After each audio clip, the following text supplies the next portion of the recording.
নমস্কার বন্ধুরা, mixed fusion সোমার পাকশালায় আপনাদের সবাইকে স্বাগত। আজকে আমি খাবার কোনো রেসিপি নিয়ে আপনাদের সামনে হাজির হইনি। আজকে আমি হাজির হয়েছি স্কিনের উপযুক্ত একটি সাবান নিয়ে। এই সাবানটি আমি বাড়িতেই তৈরি করব, আর এই গরমের সময় কিন্তু এই সাবানটি ভীষণই আমাদের স্কিনের জন্য উপযোগী। আমি আজকে আপনাদের সাথে শেয়ার করতে চলেছি নিম হলদি সোপ। এই নিম হলদি সোপটা কিন্তু বাড়িতেই খুব সহজেই বানিয়ে নেওয়া যায় এবং খুব কম উপকরণেই বানিয়ে নেওয়া যায়। তো চলুন, একদম কেমিক্যাল ফ্রি নিম হলদি সাবান বানানোর জন্য প্রথমেই আমি চলে এসেছি অ্যালোভেরা গাছের কাছে। এখান থেকে একটা আমি অ্যালোভেরার পাতা কেটে নিচ্ছি। এই অ্যালোভেরার গাছ যদি আপনাদের বাড়িতে না থাকে, তবে আপনারা বাজারে যে অ্যালোভেরা জেল পাওয়া যায় সেই জেলও কিন্তু ব্যবহার করতে পারেন। তো প্রথমে অ্যালোভেরাটাকে কেটে নিয়ে আমি সাইডের যে দুটো অংশ, অর্থাৎ যে অংশগুলোতে কাটা থাকে সেই সাইড দুটো অংশকে আমি খুব সরু করে কেটে নিচ্ছি ছুরি দিয়ে। এবার এটাকে আমি দুভাগ করে নিচ্ছি, দিয়ে মাঝে মাঝে ছুরি দিয়ে হাফ হাফ করে নেব। এর থেকে ভেতরে যে জেলটা আছে সেই জেলটাকে বের করে নেব। এই জেলটা বের করার জন্য আমি একটা চামচ নিয়ে নিয়েছি। এই চামচের সাহায্যে জেলটা খুব তাড়াতাড়ি কিন্তু বেরিয়ে যাবে ইজিলি। এই অ্যালোভেরা জেল কিন্তু আমাদের স্কিনের জন্য ভীষণই উপকারী, আর এই সাবানটা গ্রীষ্মকালেও যেমন উপকারী, তেমনি কিন্তু শীতকালের জন্য ভীষণভাবে উপকারী। তো আপনারা এই নিম হলদি সোপটা সারা বছরেই কিন্তু ব্যবহার করতে পারেন। একবার বানালে কিন্তু একটা একটা সাবান অনেক দিনই যায়। তো দেখুন, অ্যালোভেরা জেলটা আমি পুরোপুরি জেলটাকে বের করে নিলাম। এবার জেলটাকে আমি মিক্সির জারের মধ্যে দিয়ে ভালোভাবে স্মুথভাবে এটাকে পেস্ট করে নেব। জেল রেডি হয়ে গেছে, আর এই পুরো জেলটাকে আমি একটা মিক্সি জারের মধ্যে দিয়ে ব্লেন্ড করে নিচ্ছি। এই অ্যালোভেরা জেলটা রেডি হয়ে গেলে আমি এবার নিম পাতা, যেটা সেই নিম পাতাটাকে রেডি করব। তো অ্যালোভেরা জেলটাকে একটা বাটির মধ্যে আমি রেখে দিলাম। এবার দেখুন, গাছের নিম পাতা আমি নিয়ে নিয়েছি। যারা গ্রামাঞ্চলের মানুষ তারা নিম পাতা ইজিলি কিন্তু গ্রামের দিকে পেয়ে যাবেন, আর যারা একটু শহরাঞ্চলে থাকেন তাদের হয়তো একটু কিনে নিতে হবে। তো দেখুন, নিম পাতাটাকে ভালোভাবে ধুয়ে নিয়েছি, ধুয়ে মিক্সির জারের মধ্যে দিয়ে দিচ্ছি। নিম পাতাটাকেও খুব স্মুথ করে কিন্তু বেটে নিতে হবে, একদম ফাইন করে বেটে নিয়েছি। এবার এখানে নিয়ে নিয়েছি সোপ বেস।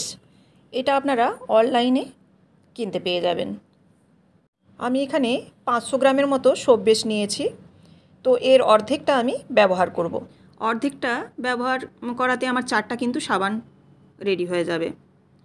তো দেখুন, এটা খুলে নিয়েছি। এবার এটাকে আমি ছোট ছোট করে টুকরো করে নেব। অর্ধেকটা অংশ আমি টুকরো টুকরো করে কেটে নিচ্ছি। এটা যতটা ছোট ছোট টুকরো করা যাবে তত তাড়াতাড়ি কিন্তু এটা মেল্ট হয়ে যাবে। তো এটা মেল্ট হতেও কিন্তু খুব একটা বেশি টাইম লাগে না। তো দেখুন, অর্ধেকটা নিয়ে নিয়েছি, আর এগুলোকে খুব ছোট ছোট করে আমি কেটে নিচ্ছি। এদিকে সোপ বেসটাকেও রেডি করে ফেললাম। আমি এদিকে এবার একটা কড়াইয়ের মধ্যে গরম জল চাপিয়ে দেবো। তো এর জন্য আমি কড়াইতে জল চাপিয়ে দিয়েছি। জলটাকে এবার একটু গরম হতে দেব।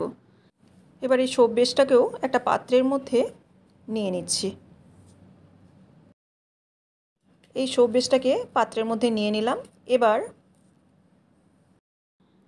যে জলটা আমি গরম করতে দিয়েছিলাম সেই জলটার উপর এই পাত্রটাকে বসিয়ে দেব।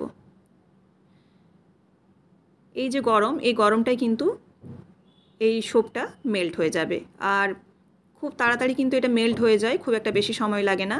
একটু নাড়াচাড়া করে নিচ্ছি, আর দেখুন মেল্ট হয়ে যাচ্ছে। অর্ধেকটা প্রায় মেল্ট হয়ে গেছে। এবার বাকিটা যখন পুরোপুরিভাবে মেল্ট হয়ে যাবে তখন এদিকে আমি একটা রেডি করব। নিম পাতার সাথে আরও যে উপকরণগুলো দেবো সেই উপকরণগুলো রেডি করে নেব। তো এদিকে এটা একদমই কিন্তু গলে গেছে। এবার এটা কিন্তু গরম জলের মধ্যেই আমি রেখে দেবো, কারণ এটা খুব তাড়াতাড়ি জমে যায়। আর এদিকে আমি রেডি করে নিচ্ছি নিম পাতার সাথে বাকি যে উপকরণগুলো মেশাবো সেই উপকরণগুলো।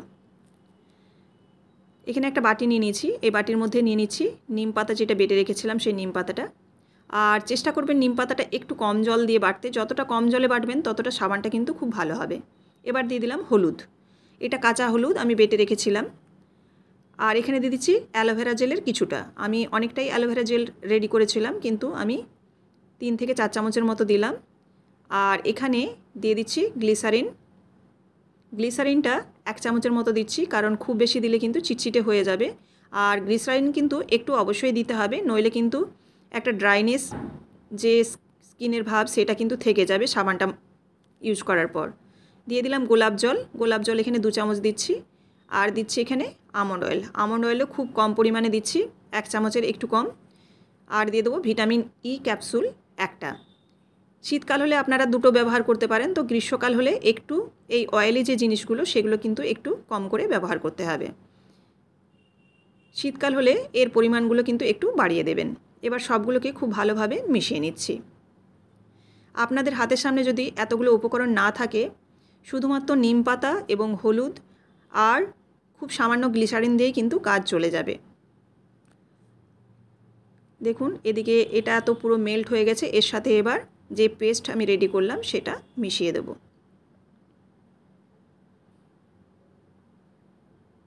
এবার গ্যাসের ফ্লেমটা আমি বন্ধ করে দিয়েছি, আর গরমের মধ্যেও আর বেশিক্ষণ রাখবো না। দেখুন নাড়াচাড়া করে নিয়েছি, আর যেহেতু এখানে হলুদ দেওয়া ছিল সেজন্য কিন্তু কালারটা চেঞ্জ হয়ে গেছে গরমের সাথে পড়তেই। এরকম একটা কালার এসে যাবে, কালচে ভাব এসে যাবে। আর আপনারা যদি হলুদটা স্কিপ করতে চান, শুধু নিম পাতার করতে চান, তাহলে কিন্তু কালারটা ভীষণই সবুজ আসে। তো আপনারা আমি যে জিনিসগুলো দিলাম সেগুলো আপনাদের ইচ্ছে মতো আপনারা দিতে পারেন। এবার একটা সোপ মোল্ডের মধ্যে আমি নিয়ে নিয়েছি, এই মোল্ডের মধ্যে নিয়ে দেখুন 2 ঘন্টা রেখে দিলে কিন্তু এটা জমে যাবে। এর জন্য ফ্রিজে রাখার কোনো প্রয়োজন নেই, এমনি নর্মাল টেম্পারেচারেই কিন্তু ঘন্টা 2 থাকলেই জমে যাবে। শীতকাল হলে আর একটু তাড়াতাড়ি জমবে। তো দেখুন 2 ঘন্টা পর আমি বের করে নিচ্ছি, আর কতটা সুন্দর জমাট বেঁধেছে আর দেখতে কতটা সুন্দর হয়েছে। ভীষণই ভালো, স্কিনের জন্য উপকারী। আপনারা কিন্তু এই কেমিক্যালবিহীন যে সোপটি, এটি কিন্তু বাচ্চাদের ক্ষেত্রেও বিশেষ উপকারী। ছোট ছোট বাচ্চাদেরকেও এই গ্রীষ্মকালে কিন্তু বিভিন্ন রকম ঘামাচি র্যাশ বেরিয়ে যায়, সেক্ষেত্রেও আপনারা ব্যবহার করতে পারেন। আপনারা যদি এর সঙ্গে এসেন্স মিশাতে চান তো অবশ্যই ল্যাভেন্ডার, স্যান্ডেল বিভিন্ন ধরনের এসেন্স পাওয়া যায়, তো আপনারাও সেটা কিন্তু অনলাইনে বা যে কোনো বড় শপে আপনারা নিয়ে নিতে পারেন। তো দেখুন আমি একটু হাতে সাবানটা দিয়ে দেখাচ্ছি আপনাদের। এরকমই বিভিন্ন ধরনের রেসিপি পাওয়ার জন্য অবশ্যই চ্যানেলটিকে সাবস্ক্রাইব করে বেল বাটনটি প্রেস করে দেবেন, যাতে আমার সমস্ত রান্নার বা এই সমস্ত যে আমি জিনিসগুলো বানাই তার আপডেট আপনাদের কাছে পৌঁছে যায়। যারা ফেসবুক থেকে দেখছেন অবশ্যই পেজটিকে ফলো করে দেবেন। আবারও আপনাদের সাথে দেখা হচ্ছে পরবর্তী একটি ভিডিওতে। ধন্যবাদ।